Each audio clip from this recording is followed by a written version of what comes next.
Welcome to the One Question Leadership Podcast. I'm Dr. Kyra Kendrick. My leadership philosophy is rooted in purpose, connection, and intentionality. I believe that we were all placed on this earth for a specific purpose, and part of being a good leader means figuring out what that purpose is and then executing it in a way that is beneficial to others. Another part of my philosophy of being a great leader is through connection. I don't think that we can walk through this world alone, and the importance of having connection and community are something that not only shouldn't be taken for granted, but are also something that other leaders need in order to be successful. The last part of my philosophy is intentionality. It's great that we have purpose and we have connection, but we must be intentional. We must show up to certain spaces as ourselves, and we must make sure that we are being intentional in our conversations and in our actions before, during, and after we leave a space. The Dr. Charles Whitcomb Leadership Institute helped me hone these skills. I love my cohort and the 3 years that we spent together, and all it did was teach me that showing up authentically and being vulnerable can only help you be successful as a leader. I hope that you enjoy the episode.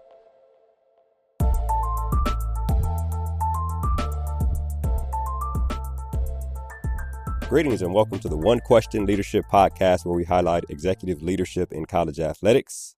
I am joined by Randale Richmond. Randale is the Vice President and Director of Athletics at Kent State.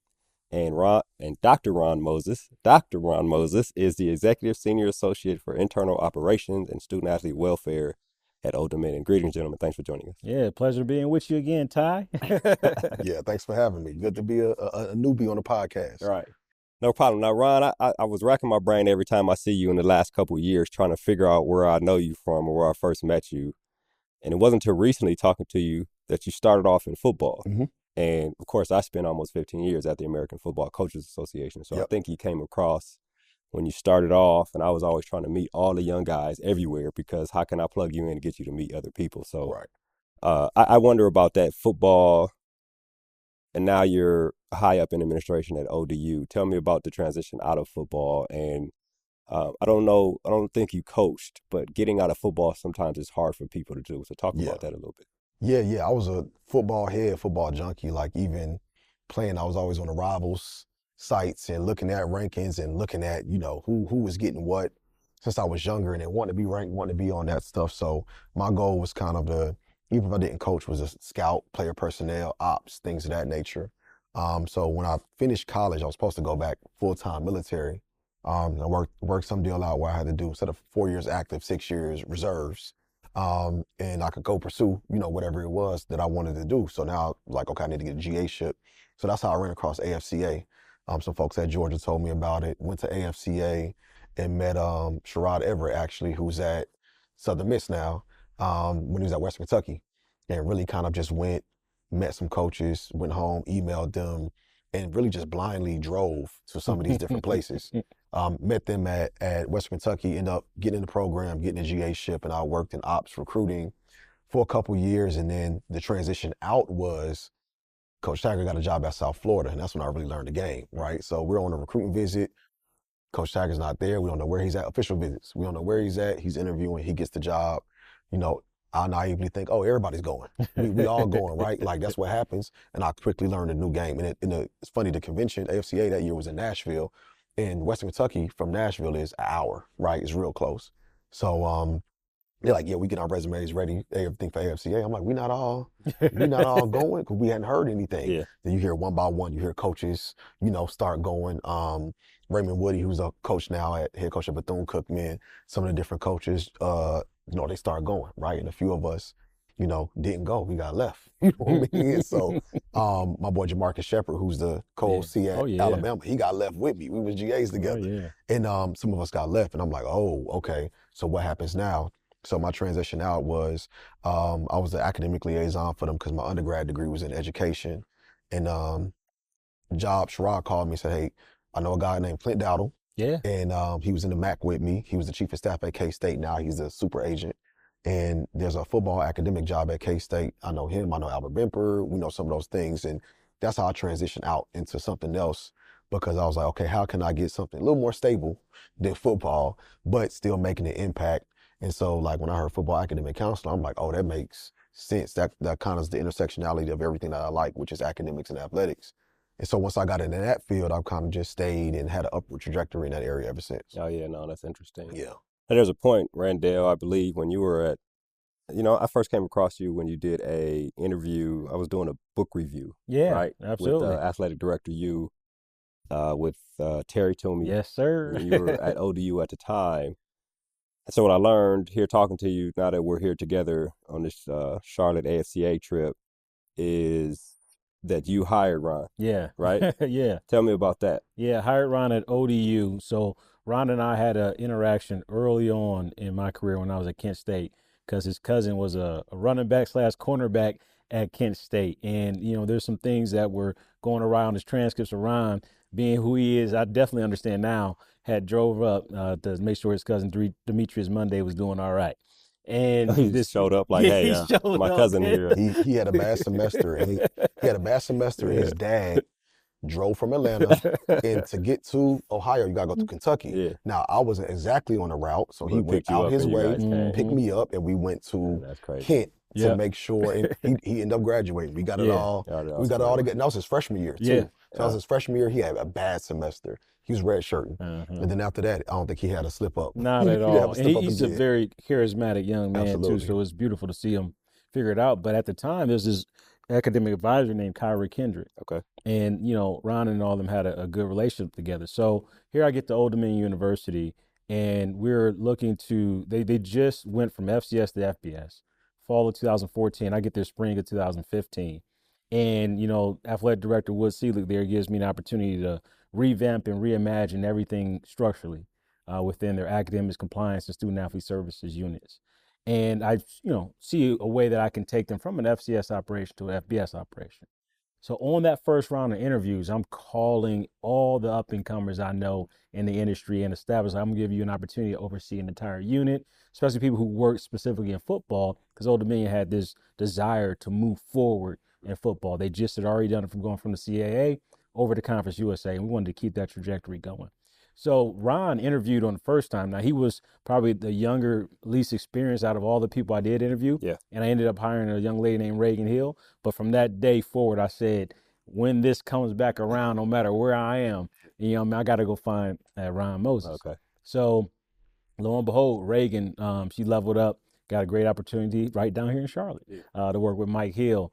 And I remember going to our deputy AD at the time at ODU, Ken Brown. I'm like, hey, I got a guy. Already got somebody lined up. I'm already ready to go. And by that time, Ron's name had began to ring more and more and more. So I knew I needed to jump on that, because he was a perfect transition from us building it, Reagan and I, to having somebody came in to cultivate it and take it to a new level. Yeah. And that's exactly what Ron did. And we had a blast doing it. No, that's excellent. What's interesting about your story, Ron, as I'm learning, is that you didn't finish high school, right? No. Now we're Dr. Ron Moses. Right. Right. Tell me about that transition. And did you play football? Yeah. So tell me a little bit about those things, because there's a transition out of playing that I want to talk to you about later in the conversation. Yeah. So it was what was interesting is, played baseball, football my whole life. And my dad passed when I was middle school, so it's like 12, right? And so my dad was my coach. He kind of handled everything. Not that my mom wasn't involved, but he handled everything. So I actually was he had everything lined up. I was supposed to go to this high school called Marist, which is where Sean McVay went. So I would have been on the same team as Sean McVay. Wow. Really nice private school, whatever. Like, he had everything lined up. He passed. I'm telling my mom, like, yeah, we got all this stuff. She's like, I don't know what you're talking about. You going to the local school, which my local school actually was a powerhouse. But it also was a rough school, right? So ended up going, she working now, one parent household, things of that nature. So at a certain point, probably 10th grade, I just stopped going to school, right? Really? We had other stuff going on. There was other ways you can make money. There was other things that you can do. So I ended up learning eventually. Probably I stopped going to school for some months. My mom lived her. She worked in the hospital. So 7P, 7A, 7A, 7P, 7 to 7 ain't gone. So by the time she's gone, and she worked about an hour away or 45 minutes away, you don't know if I went to school or not. By the time you back home, I'm already home. And so that's when I learned about the wonderful truant officer, people. And if you miss enough, right, they come look for you. And then if they come look for you, they also take you, right? So at a certain point, you had missed enough, and then, they start doing different things. So there was a National Guard ran program. So by that point, I had fully dropped out. And there was a National Guard ran program called Youth Challenge Academy that pretty much every state has. The one in Virginia is actually in Virginia Beach. Every state has it, and it's for ward of the state, juvenile delinquent, whatever reform, down in Hinesville, Georgia, and Fort Stewart. And so I finished high school there, or whatever high school. So we got our GED, things of that nature. So that's when I kind of went into a very structured environment, right, where I go from unstructured, not a lot of help, not a lot of men around, no positive influences, to now I'm in a dorm with 50 other dudes, right, with a bunch of men, right, and structure and things of that nature. And that was just the area where I really flourished, right, in that structure, because I was never somebody was looking to do it. It was just kind of like, all right, what are we doing here, right? We don't have any direction. And that place really gave us the ultimate amount of direction, right? What do you want to do? We went to class every day. You worked out. You got to join a club, an organization. You had to do an activity. So when you're from a certain background and you start to realize, like, man, it's more to life than going to the skating rink and going to the high school football game and battle the bands and other things outside of that. That's kind of when everything kind of opened up for me. And they allowed us to take a couple college classes if we tested into it. And I didn't test into it. And I remember being so mad, right? And so that's the first place where I was like academically challenged to be like, okay, well, if I'm gonna be here, be excellent, right? I say that all the time. So if we're gonna do this, let's like really do it. And then it kind of took off from there. Oh yeah, no, that's excellent. And then did you play in college? So at Georgia Military College. So I went to Georgia Military College, went to the military first. So I joined the military at 17, did that for a little while, then went back to become an officer. So I went to Georgia Military College, which is a military junior college in Milledgeville, Georgia. Burt Williams, who passed a couple years ago. I made him the JUCO community chair. Yep. How about that? He passed a couple years ago, and we had some good coaches. Coach Lunsford, who got Georgia Southern, Coach Cabral, like a bunch of coaches. They've done a lot of good stuff. But went to GMC, had a good history. Really went there for military, honestly, and then was kind of like, oh, they got a football team. And then like, you can go if you want to participate. It was just like an open thing. So was able to kind of get my love back for sports when I went there. And then ultimately ended up getting hurt while I was at Georgia Military College. And then I remember while I was hurt, I had to go up in that tower and film. And we had one of those big rappel military towers where we filmed from, and it was swaying, and it was, it was kind of going back and forth. So that kind of piqued my interest into, okay, what is the world of, sports look like if this is something that I want to do. What year was that? That was 2008. No, yeah, I graduated 2008. That's what year that was. That was before that Notre Dame accident with the tower? It was before. Okay. It was before the Notre Dame accident. It was before. Because if it was after, you probably wouldn't have been up it was not after. It was before. So it was like, yeah, I want to do something like this. I don't want to do that, right? But I want to do something like this. And then spoke to Coach Williams about it. Coach Williams went to Georgia. We had a couple players going to Georgia. My roommate, who passed last year, Akeem Hebron, was going to Georgia to play. He actually they had a thing where when you get kicked out, you go to GMC and you can come back. So he was going back. So I actually ended up going up there to just go, maybe see if I could walk on, do ROTC, get an education, work. And then I thought that was going to be it. And I was going to go back to the military because I was already on contract. So I thought, okay, go to Georgia, go enjoy some football games, commission, and go back about your career and have a 20-year career. But it didn't work like that. So, Right. Okay. Yeah.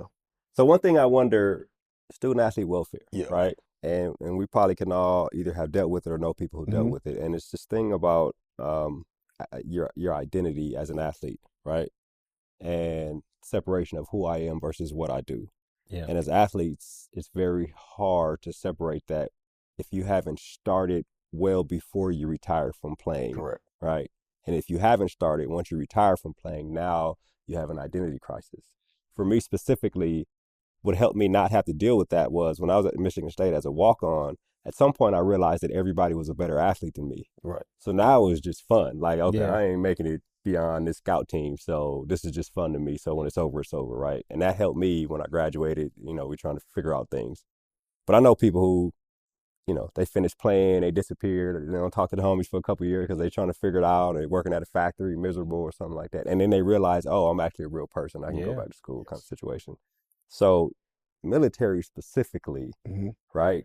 Because they deal with that too. Yeah, I know time. some military guys who are like hard to deal with civilians, and how come everybody's not organized and overachieving at the same Very time? much so, yeah. So I wonder about both of you from your perspective, you being over student athlete welfare and being a veteran, and then you being an athletic director, trying to make sure that as the kids graduate from all sports, that they're, before they graduate, you're focusing on this identity of who you are, so that when you finish playing, you're not stuck in this crisis. Either one of you guys want to? Yeah, I'll start out. The reason I'll start out is because Ron was a big piece in my vision for just that. Okay. Because what he was going to bring after the infrastructure was built was credibility of story. Okay. Because how many people do you know who haven't graduated high school and they then now leveled up to a way that you can't even imagine?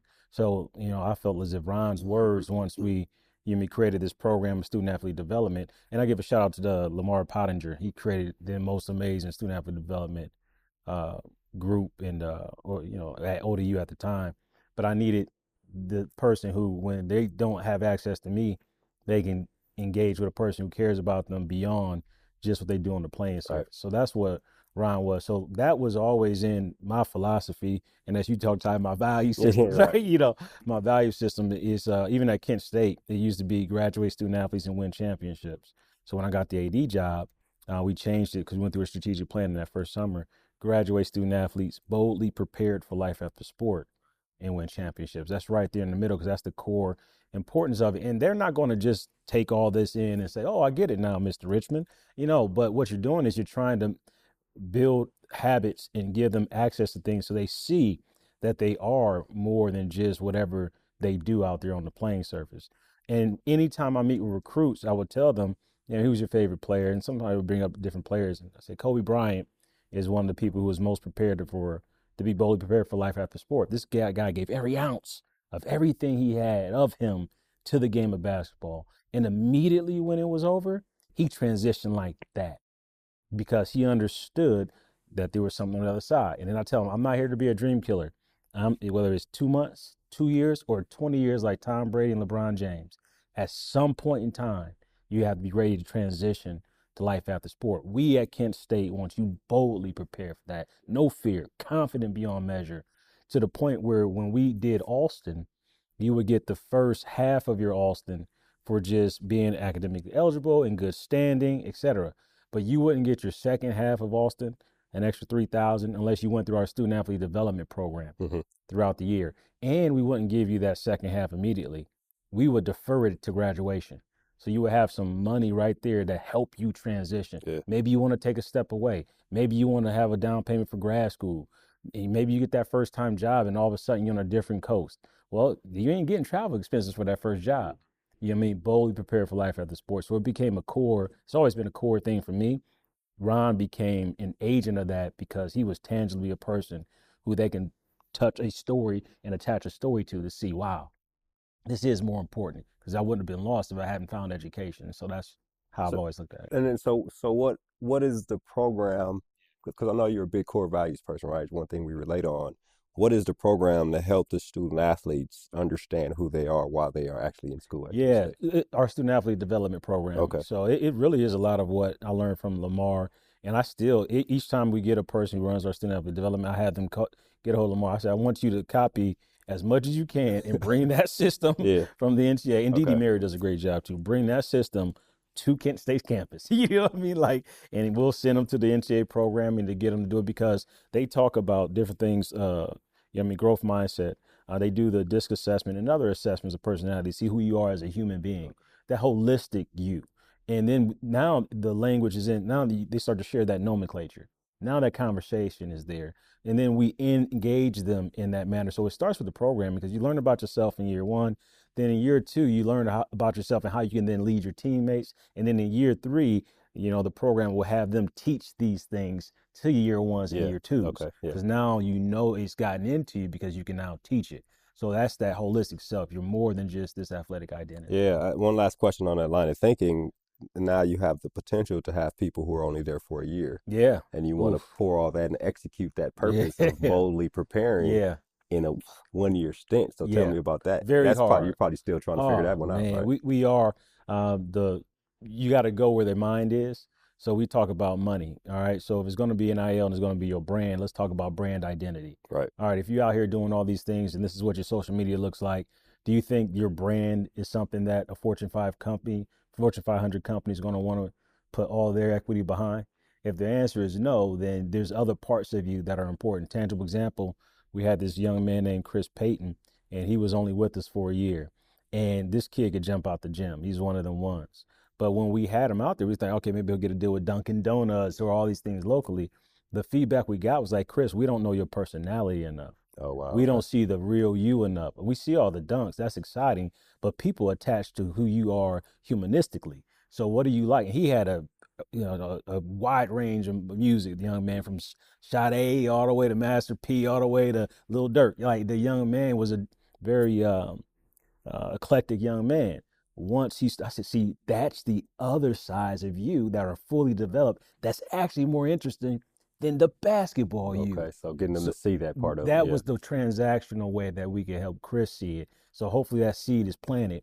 And as he's there overseas right now over time, he remembers that part of it. I love that.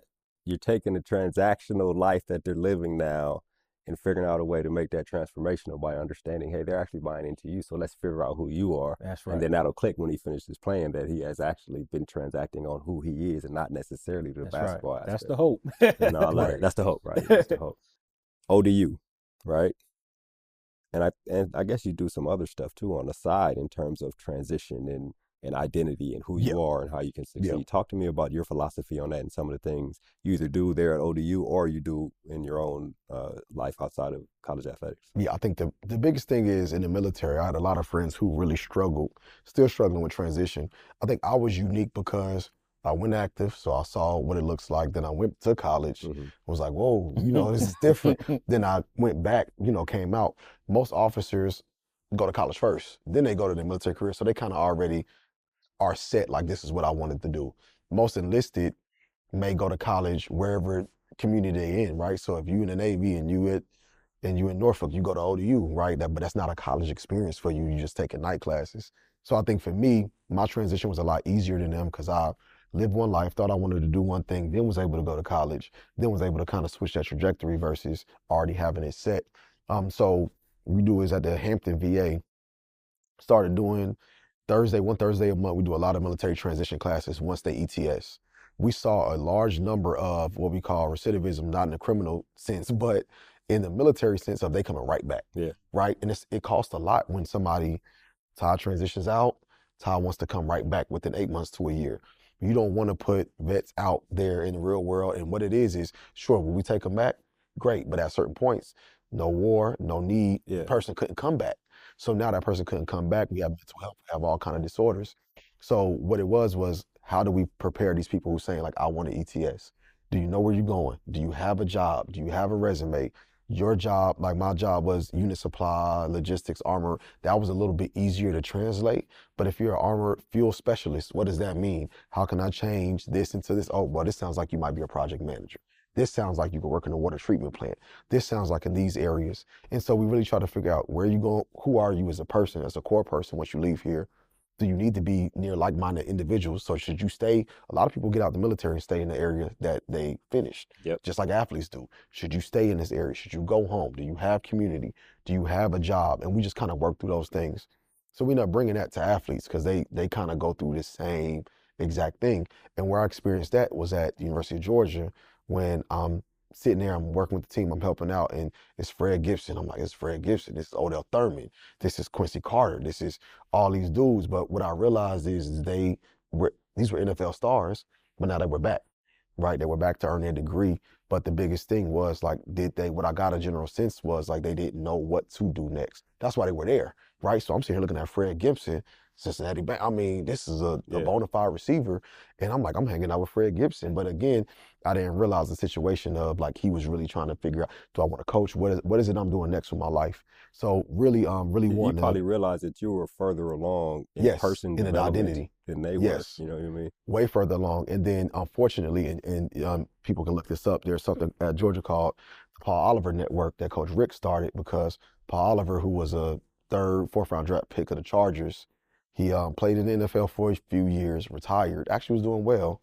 was a manager at Verizon, and then he committed suicide, right? Because the transition he had a wife, he had kids, he had a good job, but it just wasn't there. So Coach Rick actually started a program specifically for the football alums, people, things of that nature. So what I used to do every year, one of my guys, Reggie Carter, who runs the NIL now at Georgia, like I would hire him as a GA at Mizzou when I was at Mizzou. Yeah.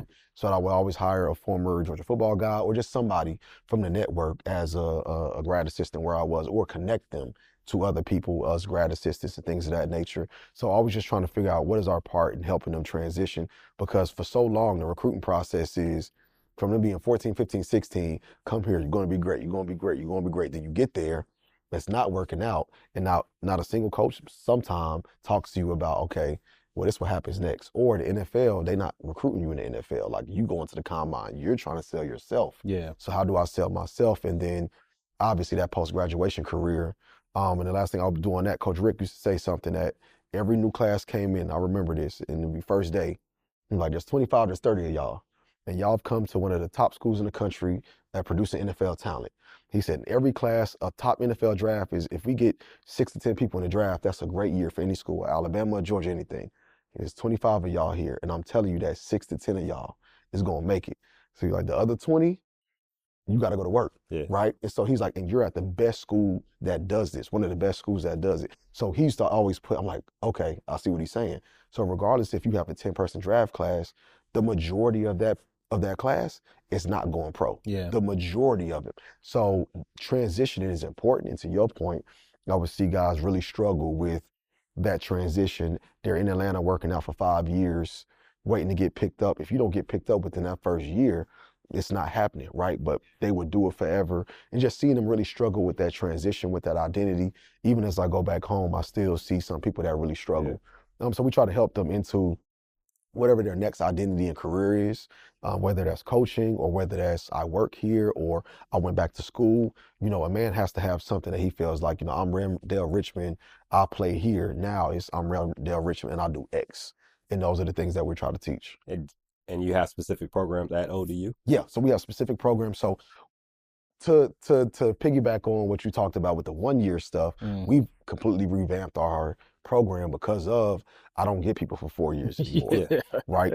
So because of my background in academia and teaching, I've created a curriculum of classes. So now a person can come in and they take it right away when they come.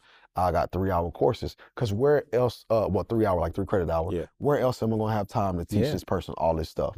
So we have a transition course in the summer. We do an NIL financial literacy course in the fall. And then we have a sports social justice, which still teaches those elements of diversity in sport, things of that nature, responsibility, some of those things. So most of our students, depending on credit hours and transfers and all that, they should have taken at least 1 or all 3 of those courses when they're coming through. And we typically do it for some of the more at-risk sports, right? If they come in. And so we still do our program, our regular programming.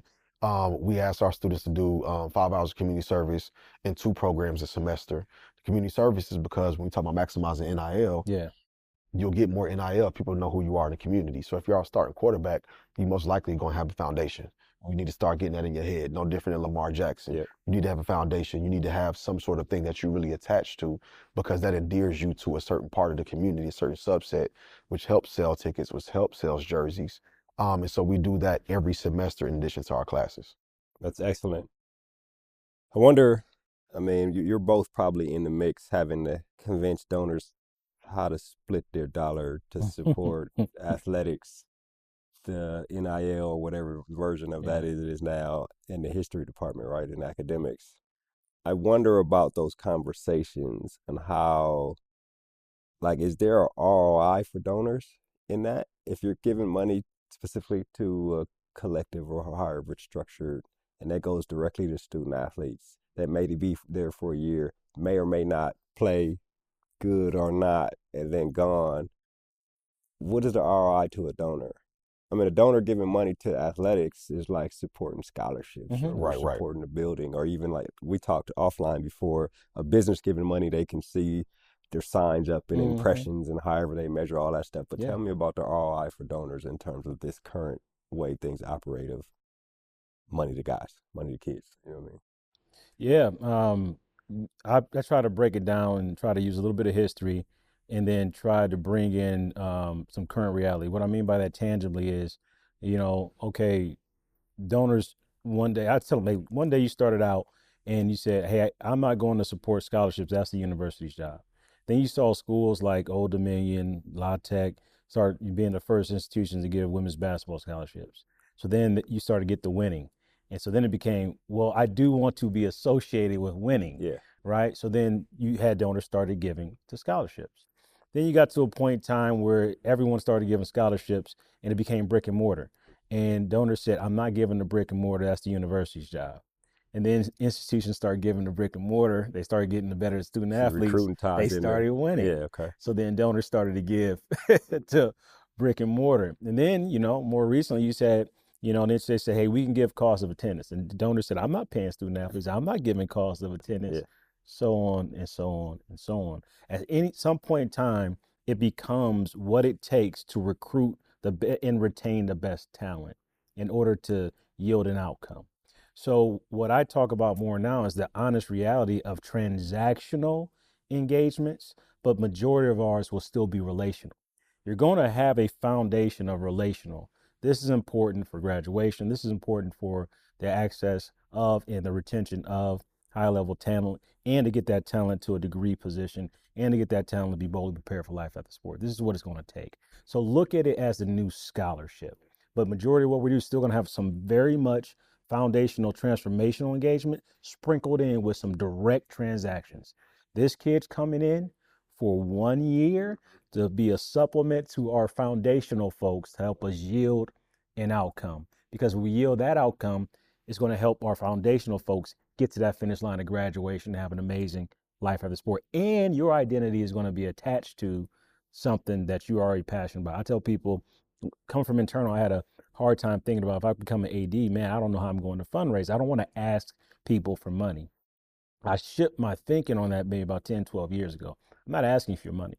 What I'm trying to do, if you have a passion, I'm trying to align your passion with our purpose. That's what I'm doing. Tell me about your passion. Tell me what you're interested in. Wow, we got a purpose within our athletics department for that. Let's see if that matches together. And then you sprinkle in those transactions. And the best ones we've seen thus far are the transactional things that are for retention or a position here or there supplement. Okay. Yeah, that's actually right. Tell me about that. Yeah. So, the biggest commonality between an athlete and a donor most likely is a lot of times that donor was an alum from that school or a school, typically. Biggest commonality between them is academics. That's number one. It's academics, right? You have to tell the story of, what are they majoring in? What are they going to do? Things of that nature. So what we really did was hyper-focused, obviously, on without a good academic performance, you can't really make the other ass that you want to. We don't have a single team now under a 3.0. Yeah, a single team, right? Every single one. Men's basketball, football are 3.1, 3.2 teams. Every team is there with top 10 in community service on helper annually. So what that does is it makes it a lot easier to go to your board of visitors, your president, your campus community, and say, hey, athletes are doing their part academically. We're graduating at a high level. We have high GPAs. We have diverse amount of majors. We're in the community. We want to front office sports award for innovation. We're doing all these different things. And so for us, that was more of the alignment of like, we can't always control what's on the court of the field. We can't always control that. But what we can control is student athlete outcomes, right? And that's what really bonds the teams because they feel pride in that. The donors take pride in knowing like, oh, you did what? Oh, you had a 3-1? What are you studying? What are you looking at? And they end up wanting to give a little bit more. Do people still want to win? Absolutely. But we find it's a lot easier to make the ask when the academics piece, when the community service piece, because it shows that we're equal in what we're carrying, right? So we want to carry our water. We want to hold our water. We don't want to just say like we're here, we're taking advantage of scholarship and we're not giving full effort, right? Most of your donors have already given to your scholarship fund. Yeah, right. That's the majority of them are. So if they're giving to your endowed scholarship fund and the person that they're connected with is doing very well academically, they are more adept to want to give there, right? And so that's one thing I learned from, the AD that we both work for, Wood, and our CFO, Ken Brown, was it's a lot easier to ask for money when your house is in order, right? Yeah, and so that really helps out a lot. What you're saying is interesting because I do want to know how you reconcile that with, the wide receiver that we're trying to get coaches saying, hey, I need this guy. Right. What can you, you know what I mean? How do you reconcile that with it, right? Because he might come in with the 3-point, he got to have the grades to get in. Yeah. But it's really about outcome on the field kind of situation. Yeah, it's about outcomes. But those, it's so volatile right now. Those aren't consistent, right? Not really for anybody. So it's your outcomes, it's your player development, it's your engagement, things of that nature. You got to keep all that consistent, right? Yeah. You have to have a plan. You have to have a structured plan. And you can't just chase down ghosts all the time, right? So even with the playoffs, you're starting to see different philosophies, different things kind of coming and going and winning, right? I think about Notre Dame, right? Notre Dame's last coach left because he said he can't what? Academics are too high. They want too much. I can't win championships. New coach comes in and they are now in a national championship, right? With the same thing. The other coach on the other side, Ryan, that he can't win the big one. What do we do? It's constantly evolving, right? So even the teams of, LSU a couple years ago, Georgia winning 2 back-to-back, those coaches are having to constantly innovate. So with some of it, we remind our donors, like, nobody has the answers at all, right? Because one of the teams in the national championship, somebody left because they didn't think it was good enough to get to that level, and that person got that team to that level. So we have to constantly think about innovation and giving your donors a plan, right? That's what they like. They like a plan. Most of them are business people. Most of them are successful business people. So they want to know, what's the plan? How are we going to approach this? Do we need to change? And just being overly, because there's a level of communication and investment that's required to connect with them. So then ultimately, if you do a lot of that stuff correct, you can get the right players in to win, right? And not have to worry about, I need X amount of money to get this player, that this player wants to come because what we're developing. Or I can take what people will quote unquote call a less talented player, and with good player development, we can get them to that point. Kind of like the service academies, what they're doing now. It's a piece in there that's a micro. That's what I mean by microtransactions, though. If the foundation of your group, that you use your funds to retain that foundation, and then now we got to sprinkle in a guy or two here. Now that might be a 2-5, 2-2 guy, you know what I mean. But our culture of our team and behaviors will not be overly influenced. Matter of fact, our behaviors will influence that person. If you never heard Damian Lillard's story about being at Weber State, that was what happened to him. The culture and the substance of the guys were like, no, we're going to study table. And no, we're going to be here, practice early. And he was the outlier. So he's like, well, I don't want to be the weirdo. Like, I need to go ahead and get like them. Right. So, but that can't be all of it. So the microtransactions still exist. And part of the reason I believe, well, we all know there's nothing more valuable in equity right now than retention.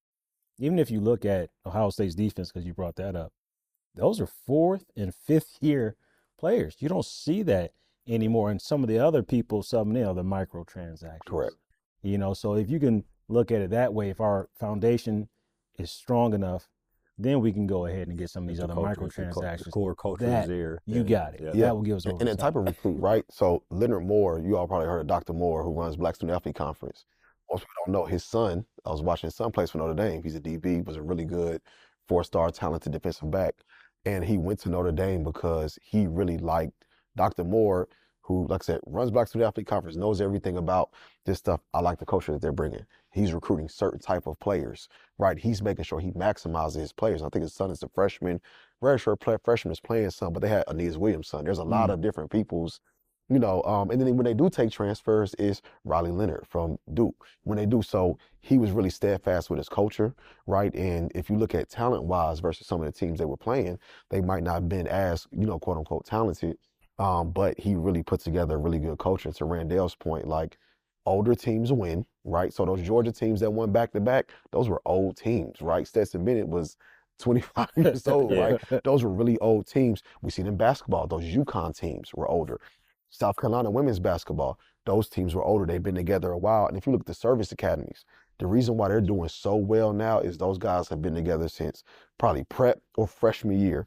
And so as you do that, we haven't really seen a fully constructed portal team come in and just take the world by storm and win. You supplement, right? Or even Ohio State, Jeremiah Smith, their quarterback is one, but those D linemen, those O linemen, most of Ohio State's team and that core of that team has been there. That defense was reconstructed. But the defense guys on the reconstructed defense, other than Caleb Downs, they had been there. So you supplement with one or two, but overall your foundation has to be really good. Microtransactions. I'll ask this last question, then we'll wrap. I'm gonna get to leadership here, right? So I'm gonna ask Randale, which I know he can do it. Sum up your organizational leadership philosophy in a brief 2 or 3 sentences. Yeah. And then Ron, at some point you'll be running the shop somewhere, right? So I want you to be able to do that too. So Randale, what you got for us? Student-centered, coach-led, administrator supported. And we need our student athletes graduate, administrators are in the background, coaches, you're in the front. Be worthy of that. You know, that's ultimately where it's at, because if you do that right, that's what leads towards retention and development of the talent and graduation of that talent. Student-centered, coach-led, administrator supported, and everybody has to be a star in each of their roles in that subset. You do that right, that culture is developed, and then you also have donors that are willing to support the microtransactions. Absolutely. To help. 100%. I like that. Moses, you on the spot. What I've learned is there's a certain level of communication investment that's required for the whole organization, top down, right? Good communication, good investment at certain levels helps the organization move forward, right? Organizational psychology is important. You have to look at your organization as a living, breathing mechanism, right? So making sure everybody's invested to a certain extent and make sure they can communicate to a certain extent is important. And that's all the way from your AD, your coaches, to your students. If all of that stuff is in order, and I put it down to those 2 simple ones, because you don't want to make it multifaceted, but communication and investment, if you have that at minimum, you're running in the right direction, and you can just fine tune in other places. Are those the first, investment comes with time, but communication, is that some of the first things you implement if you come into a program? First, anybody we hire is, hey, I need you to be invested into what you do at a certain level, and I need you to communicate and be fine. Students, same thing. Communication, investment, donors, everybody. That's kind of our thing, because our thing is championship effort. So we want championship effort in everything that we do. So when you break it down a little bit, how do I describe championship effort? How do I describe how you get to that standpoint? Communication is required on the field, off the field, everything we do to make sure the organization is moving forward, and a certain level of investment means you care, right? So when you say effort, it's investment. So we say communication, investment. Everybody we hire, those are the first 2 things that we put into our packet. New students come, things of that nature. That's important to us, because if you lose those 2 things, you pretty much on your 1 foot out the door, or you really don't want to be here. So if you have a high level in those areas, or at least a level in those 2 areas, you'll have a good employee, good student, good coach. All the things that make a good culture. Well, gentlemen, this has been an excellent conversation. I really appreciate you joining us here on the One Question Leadership Podcast. I appreciate it. Yes, sir. Thank you. Yes, sir. That was Randale Richmond. He's the Vice President, Director of Athletics at Kent State, and Dr. Ron Moses, who's the Executive Senior Associate Athletics Director for Internal Operations and Student Athlete Welfare at Old Dominion. And of course, I am Ty Brown with one question. And keep in mind, the role of a leader is to create and maintain an environment that people want to be a part of. And as always, be better tomorrow than you are today.